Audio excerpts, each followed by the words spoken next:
Hi friends, welcome to my channel. ఈరోజు మనం ఈ వీడియోలో డెలిబ్రేషన్స్ ఆఫ్ లవ్ ఎపిసోడ్ ఫైనల్ చూద్దాం. ఇప్పుడు ఈ ఎపిసోడ్ స్టార్టింగ్లోనే హీరో అసిస్టెంట్ ఎవరో ఒక పర్సన్ని తీసుకుని వస్తున్నాడు. ఇతనే కమాండర్, చాలా నమ్మకమైన వ్యక్తి అని ఇంట్రడ్యూస్ చేస్తున్నాడు. మనం ఇప్పుడు చేయబోయేది చాలా రిస్క్తో కూడుకున్నది, అది మాత్రమే కాకుండా దీన్ని కొంచెం సీక్రెట్గా హ్యాండిల్ చేయాలి అని హీరోయిన్ అంటుంది. సరే, ఇక్కడ జరిగేదంతా నువ్వు వెళ్ళి రాజుగారికి చెప్పు అని అంటూ ఉంది. మిమ్మల్ని ఇక్కడ వదిలేసి నేను ఎలా వెళ్ళగలను అని అసిస్టెంట్ అడుగుతున్నాడు. నా గురించి బాధపడకండి, నాతో పాటు కమాండర్ ఉన్నారు కదా, మీరు వెంటనే రాజ్యానికి బయలుదేరండి అని హీరోయిన్ అంటూ ఉంటే అసిస్టెంట్ అయిష్టంగానే అక్కడి నుండి వెళ్తూ ఉన్నాడు. ఇప్పుడు నైట్ అవుతుంది. హీరోయిన్ నిద్రపోతూ ఉంటే ఒక కల వస్తుంది. ఆ కలలో ఎవరో హీరోని చంపేసినట్టు ఉంటుంది. దాన్ని చూసి హీరోయిన్ భయపడిపోయి నిద్ర లేచి కూర్చొని ఉంటుంది. ఏంటి ఈరోజు మాత్రం డిఫరెంట్గా ఇలా కల వచ్చింది అని భయపడుతూ ఉంది. ఇప్పుడు మనకి హీరోని చూపిస్తున్నారు. హీరో దగ్గరికి తమ్ముడు వస్తున్నాడు. తమ్ముడు వచ్చి మంచివాడిలాగా మాట్లాడుతున్నాడు. హీరో తమ్ముడు అంటున్నాడు, నువ్వు అమ్మాయిని ఎంత లవ్ చేస్తున్నావు అని అడుగుతూ ఉంటే హీరో తన లవ్ గురించి తమ్ముడికి ఎక్స్ప్లెయిన్ చేస్తూ ఉన్నాడు. నా గురించి మాత్రం ఏం థింక్ చేయవరా నువ్వు, ఎప్పుడు చూసినా అమ్మాయి గురించే థింక్ చేస్తావా అని అడుగుతున్నాడు. ఓహో, నీ గురించా, నువ్వు ఎప్పుడు నా తమ్ముడే, ఇంకేం ఫీలింగ్స్ లేవు అని హీరో అంటున్నాడు. సరేరా, ఇద్దరం కలిసి గేమ్ ఆడుదామని తమ్ముడు పిలుస్తూ ఉంటే సరే అని హీరో తమ్ముడితో కలిసి గేమ్ ఆడుతూ ఉన్నాడు. వీళ్ళిద్దరు ఇలా ఆడుకుంటూ ఉన్నప్పుడు అక్కడికి హీరో అసిస్టెంట్ వచ్చేస్తున్నాడు. బార్డర్లో జరుగుతుందంతా నేను కనిపెట్టేశాను, అది మాత్రమే కాకుండా మీ లవర్ అక్కడే ఉంది అని అంటున్నాడు. హీరో షాక్ అయిపోయి తనని ఎందుకురా అక్కడికి తీసుకుని వెళ్ళావు అని అడుగుతున్నాడు. నేను తీసుకుని వెళ్ళలేదు, తనే నాతో వచ్చింది. నేను తీసుకుని వెళ్ళకపోతే తనే సింగిల్గా వెళ్ళిపోతానని చెప్పింది అని అసిస్టెంట్ అంటున్నాడు. హీరో వెంటనే గుర్రాన్ని రెడీ చేయమని చెప్పేసి వేగంగా అక్కడి నుండి వెళ్ళిపోతున్నాడు. ఇప్పుడు తమ్ముడు హీరో చెప్పిన దాని గురించి థింక్ చేస్తూ ఉన్నాడు. నువ్వు ఎప్పుడు నా తమ్ముడే అని హీరో అంటాడు కదా, దాని గురించి థింక్ చేస్తూ నాకు ఇంక ఈ పదవంతా వద్దు, నాకు నా అన్ననే ఇంపార్టెంట్ అని మంచివాడిలాగా మారిపోతున్నాడు. ఇక్కడ హీరోయిన్ని చూపిస్తున్నారు. హీరోయిన్ బాగా థింక్ చేసి కమాండర్ దగ్గర మనమిద్దరం వెంటనే ఆ నార్త్ సైడ్కి వెళ్ళాలి, మనం వెళ్ళకపోతే ఆ ధాన్యాన్ని వేరే దగ్గరికి పంపించేస్తారు అని అంటుంది. లేదు మేడం, హీరో అసిస్టెంట్ లేకుండా మనమిద్దరం అక్కడికి వెళ్ళడం మంచిది కాదు. నాకేమైనా అయితే ఇబ్బంది లేదు, ఒకవేళ మీకేమైనా అయితే నన్ను నేను క్షమించుకోలేను అని కమాండర్ అంటున్నాడు. హీరోయిన్ వెంటనే నన్ను నేను ప్రొటెక్ట్ చేసుకోగలను, నా గురించి మీరు బాధపడకండి అని అంటుంది. కమాండర్కి వేరే దారి లేక ఆ బ్లాక్ డ్రెస్ వేసుకొని బొద్దుగా ఒకడు ఉంటాడు కదా, అతన్ని కూడా తీసుకుని వెళ్తూ ఉన్నారు. ఆ బ్లాక్ డ్రెస్ అతను ఆ సోల్జర్స్ దగ్గర మీరు రెస్ట్ లేకుండా వర్క్ చేస్తున్నారు, కాసేపు వెళ్ళి రెస్ట్ తీసుకోండి అని వాళ్ళని పంపించేస్తున్నాడు. అక్కడ ఉన్న సోల్జర్స్ అంతా వెళ్ళిపోతున్నారు. ఆ బ్లాక్ డ్రెస్ అతను మీరు చెప్పినట్టు నేను చేసేసాను కదా, నేను ఇంకా వెళ్ళిపోవచ్చా అని అడుగుతూ ఉంటే నువ్వు వెళ్ళిపోవచ్చు కానీ ఇప్పుడు కాదు అని అంటున్నారు. అక్కడికి జనరల్ వస్తున్నాడు. జనరల్ని చూడగానే హీరోయిన్కి కొంచెం భయంగా అనిపిస్తుంది. జనరల్ వచ్చి ఆ బ్లాక్ డ్రెస్ అతన్ని చూసి నిన్ను చూసి చాలా డేస్ అయింది, సరే త్వరగా వెళ్ళి ఆ ధాన్యాన్ని అంతా లోడ్ చెయ్యి అనేసి జనరల్ వెళ్ళిపోబోతుంటే ఆ బ్లాక్ డ్రెస్ అతను జనరల్ నేను ఈరోజు 2 బక్రాలను పట్టుకున్నాను అని హీరోయిన్ సైడ్కి సిగ్నల్ ఇస్తున్నాడు. అది చూసి జనరల్ వీళ్ళందరినీ చంపేయండి అని అంటున్నాడు. హీరోయిన్ని చంపడానికి ఒక అతను కత్తిని తీసుకుని వస్తూ ఉంటే కమాండర్ తనని కాపాడేస్తున్నాడు. ఇప్పుడు హీరోని చూపిస్తున్నారు. హీరో హీరోయిన్ ఉండే ప్లేస్కి వెళ్ళి చూస్తే అక్కడ హీరోయిన్ లేదు. ఆ హౌస్ ఓనర్ వచ్చి కాసేపు ముందరే వాళ్ళు ఇక్కడ నుండి వెళ్ళిపోయారు అని అంటున్నాడు. ఇప్పుడు హీరో వేగంగా హీరోయిన్ వెతుక్కుంటూ పరిగెడుతున్నాడు. ఇక్కడేమో బాగా ఫైట్ జరుగుతూ ఉంది. కమాండర్ అందరితో ఫైట్ చేస్తూ హీరోయిన్ని కాపాడేస్తున్నాడు. అక్కడ హీరోయిన్ని ఎవరో చంపడానికి వస్తూ ఉంటే కరెక్ట్గా ఆ టైంలో హీరో వచ్చి కాపాడుతున్నాడు. హీరోని చూడగానే హీరోయిన్ షాక్ అయిపోయి రాజుగారు ఇక్కడికి ఎలా వచ్చారు ఈ టైంలో అని చూస్తూ ఉండేలోపే హీరో తన గుర్రంతో వచ్చి హీరోయిన్ని గుర్రం మీద ఎక్కించుకుంటున్నాడు. హీరోయిన్ వెంటనే హీరోని హగ్ చేసుకుంటుంది. హీరో అసిస్టెంట్ వెళ్ళి ఆ జనరల్ మీద కత్తిని పెట్టేస్తున్నాడు. ఇప్పుడు అందరినీ అరెస్ట్ చేసి జైల్లో వేసేస్తున్నారు. ఇప్పుడు హీరో హీరోయిన్ ఇద్దరు వాళ్ళు స్టే చేసిన హౌస్కి వస్తూ ఉన్నారు. వాళ్ళిద్దరూ మంచం మీద కూర్చొని దిక్కులు చూస్తూ ఉన్నారు. హీరో అంటున్నాడు, ఇలాంటి సిచ్యువేషన్ వస్తుంది అని నేను కల్లో కూడా అనుకోలేదు, ఇక్కడ ఒకే ఒక బెడ్ మాత్రమే ఉంది, ఏం చేయాలి అని హీరో అడుగుతూ ఉంటే హీరోయిన్ మీరు బెడ్ మీద పడుకోండి, నేను వెళ్ళి కింద పడుకుంటాను అని లేచి వెళ్ళబోతుంటే హీరో తనని కూర్చోపెట్టేసి ఈ ప్లేస్కి సింగిల్గా ఎలా వచ్చావు, నీకు కొంచెం కూడా భయం లేదా అని అడుగుతూ ఉంటే భయంగానే ఉనింది, కానీ ఎలా అయినా మీరు వచ్చి నన్ను కాపాడేస్తారని నాకు తెలుసు అని హీరోయిన్ అంటుంది. ఇప్పుడు హీరో హీరోయిన్ని రొమాంటిక్గా చూస్తున్నాడు. హీరో హీరోయిన్ని కిస్ చేద్దాము అని దగ్గరికి వెళ్తూ ఉంటే హీరోయిన్ వెంటనే తలని కిందకి వంచేస్తుంది. కానీ మన హీరో వదిలేలాగా లేడు. హీరో హీరోయిన్ని కిస్ చేసేస్తున్నాడు. ఇద్దరూ కలిసి నైట్ అంతా టైం స్పెండ్ చేస్తున్నారు. ఇప్పుడు నెక్స్ట్ డే అవుతుంది. ఇప్పుడు అందరూ కలిసి బార్డర్లో ఉండే టెంట్ దగ్గరికి వచ్చి ఉంటారు. అసిస్టెంట్ అంటున్నాడు, మన జనరల్కి హెల్ప్ చేసింది ఆ పక్క రాజ్యానికి చెందిన జనరల్ అయి ఉండవచ్చు అని అంటున్నాడు. అందువల్ల మనము వాళ్ళ ప్లేస్కి వెళ్ళి ఒకసారి చెక్ చేసి చూద్దాము అని అసిస్టెంట్ పిలుస్తూ ఉంటే ఓకే అని హీరో వెళ్ళబోతుంటే వద్దు అన్నట్టు హీరోయిన్ హీరో షర్ట్ని పట్టుకొని లాగుతుంది. దాన్ని అర్థం చేసుకొని వాళ్ళిద్దరూ వెళ్ళిపోతున్నారు. ఇప్పుడు హీరో నా గురించి నువ్వు బాధపడుతున్నావా అని అడుగుతూ ఉంటే లేదే అని హీరోయిన్ అంటుంది. నిజంగానా అని హీరో అడుగుతూ ఉంటే హీరోయిన్ నవ్వేసి అవును అని అంటుంది. ఇప్పుడు హీరో నేను అక్కడికి వెళ్ళి ప్రాబ్లమ్స్ అన్ని త్వరగా ఫినిష్ చేసి వచ్చేస్తాను, అంతవరకు నువ్వు ఇక్కడే నా కోసం వెయిట్ చెయ్యి అని హీరో తన కోట్ని తీసి హీరోయిన్కి కప్పుతున్నాడు. వీళ్ళిద్దరూ ఇలా హ్యాపీగా మాట్లాడుకుంటూ ఉండడాన్ని దూరం నుండి ఒక మాస్క్ వేసుకొని ఉన్న పర్సన్ చూస్తున్నాడు. హీరోయిన్ని చూసేసి నువ్వా అని అంటున్నాడు. వాళ్ళిద్దరూ హ్యాపీగా ఉండడం చూస్తూ ఉంటే వీడికి కడుపు మండిపోతుంది.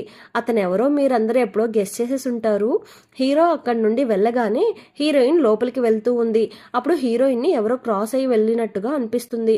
వెంటనే తను వెనకకి తిరిగి బైషన్ అనుకొని బైషన్ అని పిలుస్తూ ఉంది.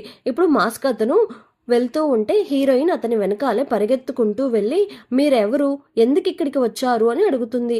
అతను వెంటనే వెనకకి తిరిగి తన మాస్క్ని రిమూవ్ చేసేస్తున్నాడు. అది ఎవరా అని చూస్తే మన యూమింగ్నే. యూమింగ్ నువ్వెందుకు ఇక్కడికి వచ్చావు అని అడుగుతూ ఉంటే రాజ్యం నుండి నన్ను తరిమేశారు, మరి నేను ఇక్కడికి కాకపోతే ఎక్కడికి వెళ్ళాలి అని అంటున్నాడు. నువ్వు రాజుగారి గురించి తప్పుడు ప్రచారం చేశావు కాబట్టే నిన్ను తరిమేశారు అని హీరోయిన్ అంటుంది. అది విని యూమింగ్ నేను అతని గురించి తప్పుడు ఇన్ఫర్మేషన్ స్ప్రెడ్ చేశానా, నిన్ను చూడక ముందు నేను చాలా మంచి వ్యక్తిని, ఊర్లో కూడా నాకు చాలా మంచి పేరునింది, నువ్వు వాడు కలిసి డ్రామా చేసి నన్ను నా లైఫ్ని స్పాయిల్ చేసేశారు. నేను నిన్ను జెన్యూన్గా ప్రేమించాను, కానీ నువ్వు అలా కాదు, నువ్వు నన్ను చీట్ చేసేసావు వాడితో కలిసి, మీ ఇద్దరూ కలిసి ప్లాన్ చేసి నన్ను రాజ్యం నుండి వెళ్ళగొట్టారు అని యూమింగ్ అంటూ ఉన్నాడు. హీరోయిన్ మేమిద్దరం ప్లాన్ చేసి నిన్ను తరిమేయలేదు, నువ్వు చేసిన మిస్టేక్స్ వల్లనే నువ్వు ఇప్పుడు ఈ పొజిషన్లో ఉన్నావు అని అంటుంది. నీకేం, నువ్వు ఆ రాజుగారిని పెళ్లి చేసుకొని హ్యాపీగా మహారాణిలాగా బ్రతుకుతావు, కానీ నేను మాత్రం ఇలా అనాథలాగా ఇక్కడ బ్రతకాలా? ఇప్పుడు నీ రాజు ఎక్కడికో వెళ్ళాడు కదా, అక్కడి నుండి ప్రాణాలతో తిరిగి రాడు, ఎందుకంటే నేను పక్క రాజ్యంకి చెందిన జనరల్ని చంపేశాను. ఇప్పుడు కరెక్ట్గా ఆ టైంకి ఆ ప్లేస్కి మీ రాజుగారు వెళ్తే అతనే మర్డర్ చేశాడు అని అందరూ అనుకుంటారు, కాబట్టి మీ రాజుగారు కన్ఫామ్గా తిరిగి రాలేడు అని అంటున్నాడు. హీరోయిన్ అంతా థింక్ చేసి అయితే ఇక్కడ జరిగే ప్రాబ్లమ్స్ అన్నిటికీ నువ్వే కారణమా అని అడుగుతుంది. యూమింగ్ అవును అంటున్నాడు. ఇప్పుడు మనకి హీరోని చూపిస్తున్నారు. అక్కడికి కమాండర్ వచ్చి రాజా మనం ఆ జనరల్ని మీట్ అవ్వడానికి నేను పర్మిషన్ తీసుకున్నాను, కానీ మనం ఇప్పుడు అక్కడికి వెళ్ళడం మంచిది కాదు, రేపు మార్నింగ్ ఆ జనరల్ని మీట్ అవుదాము అని కమాండర్ అంటూ ఉంటే ఓకే అని హీరో అంటున్నాడు. హీరో తన టెంట్లోకి వెళ్తూ ఉన్నాడు. అప్పుడు అక్కడికి ఒక బాణం వస్తుంది. దాంట్లో ఒక లెటర్ ఉంది. లియు నీకు ప్రాణాలతో కావాలి అంటే నువ్వు ఆ బ్యాంబో ఫారెస్ట్ దగ్గరికి సింగిల్గా రావాలి అని రాసి ఉంది. హీరో వేగంగా ఆ బ్యాంబో ఫారెస్ట్ దగ్గరికి వెళ్తూ ఉన్నాడు. అక్కడికి వెళ్ళి చూస్తే ఆ యూమింగ్ మన హీరోయిన్ని కట్టేసి ఉంచాడు. హీరో వెంటనే నీ ప్రాబ్లం ఏంటి, నేనే కదా నీకు కావాల్సింది, తనని వదిలేయని అంటున్నాడు. ఓహో తనని వదిలేయాలా, తనని వదిలేయాలి అంటే నువ్వు చనిపోవడాన్ని నేను నా కళ్ళారా చూడాలి, నువ్వు చచ్చిపోతే నేను తనని వదిలేస్తాను అని అంటున్నాడు. ఇప్పుడు యూమింగ్ హీరోయిన్ దగ్గరికి వెళ్ళి హీరోయిన్ బుగ్గల్ని పట్టుకొని అతను చనిపోవడాన్ని నీ కల్లారా చూడు అని అంటున్నాడు. అది చూసి హీరో తన మీద నుండి చేయి తీరా అని అరుస్తూ అక్కడ ఉన్న అందరితో ఫైట్ చేస్తున్నాడు. హీరో బాగా ఫైట్ చేస్తూ ఉండడాన్ని చూసి వెంటనే ఒక కత్తిని తీసి హీరోయిన్ గొంతు మీద పెట్టి నువ్వు బాగా ఫైట్ చేస్తావని నాకు తెలుసు, ఇప్పుడు నువ్వు కత్తిని కిందకి పడేయకపోతే తనని నేను చంపేస్తాను అని బెదిరిస్తున్నాడు. దాన్ని చూసి హీరో ఫైట్ చేయడం ఆపేయగానే ఒకడు పరిగెత్తుకుంటూ వెళ్ళి హీరో గుండెలోకి కత్తిని దింపేస్తున్నాడు. దాన్ని చూసి యూమింగ్ పిచ్చి పట్టిన వాడిలాగా నవ్వుతూ ఏం రాజా మీకు నొప్పిగా ఉందా అని అంటున్నాడు. హీరో వెంటనే కత్తిని తీసేసి అక్కడ ఉన్న వాళ్ళతో ఫైట్ చేస్తూ ఉన్నాడు. అది చూసి యూమింగ్ హీరోయిన్తో నీ లవర్ నిజంగా చాలా బాగా ఫైట్ చేస్తున్నాడు, కానీ ఏం చేయాలి, వాడు ఎంత బాగా ఫైట్ చేసినా తను ప్రాణాలతో ఉండేలాగా లేడు, ఎందుకంటే అది ఆల్రెడీ విషం పూసిన కత్తి అని యూమింగ్ అంటూ ఉంటే హీరోయిన్ ఏడుస్తూ ఉంది. ఇప్పుడు హీరో అందరినీ చంపేస్తున్నాడు. దాన్ని చూసి యూమింగ్ ఓహో నువ్వు నా చేతిలో చావాలని ఆశపడుతున్నావా, సరే నిన్ను ఫస్ట్ చంపనా లేక నీ గర్ల్ ఫ్రెండ్ని ఫస్ట్ చంపనా, నువ్వు ఫస్ట్ చనిపోతే లియు నాకే సొంతమైపోతుంది, ఒకవేళ తను చనిపోతే నువ్వు దాన్ని చూసి తట్టుకోలేవు కదా అనేసి హీరోయిన్ని చంపడానికి వెళ్తూ ఉంటే హీరో వెంటనే తన దగ్గర ఉన్న కత్తిని విసిరేసేస్తున్నాడు. అది వెళ్ళి యూమింగ్కి తగిలి తనకు అక్కడికక్కడే చనిపోతున్నాడు. హీరో వెంటనే హీరోయిన్ కట్లంతా ఇప్పేస్తున్నాడు. వెంటనే హీరోని హగ్ చేసుకొని నీకేం కాలేదు కదా, నువ్వు బాగున్నావు కదా అని అంటుంది. అంతలో హీరో కళ్ళు తిరిగి కింద పడిపోబోతుంటే హీరోయిన్ నాకు భయంగా ఉంది అని అంటూ ఉంది. ఇప్పుడు హీరో ఆ చెట్టు దగ్గర కింద కూర్చుంటున్నాడు. పక్కనే హీరోయిన్ కూడా ఉంది. ఇప్పుడు హీరో తన డ్రెస్ లోపల నుండి ఒక ఐటెంని తీసి హీరోయిన్కి ఇస్తున్నాడు. అది ఏంటా అని చూస్తే అది హీరోయిన్కి ఇష్టమైన చాక్లెట్ అంట. ఈ చాక్లెట్ అంటే నీకు చాలా ఇష్టం కదా, మనం ఫస్ట్ టైం కలలో మీట్ అయినప్పుడు నువ్వే ఈ చాక్లెట్ని నాకు ఫస్ట్ కొనిచ్చావు, నేను ఇప్పుడు నీకోసమే దీన్ని కొనుక్కొని వచ్చాను అని ఇస్తున్నాడు. హీరోయిన్ ఏడుస్తూ దాన్ని తీసుకుంటుంది.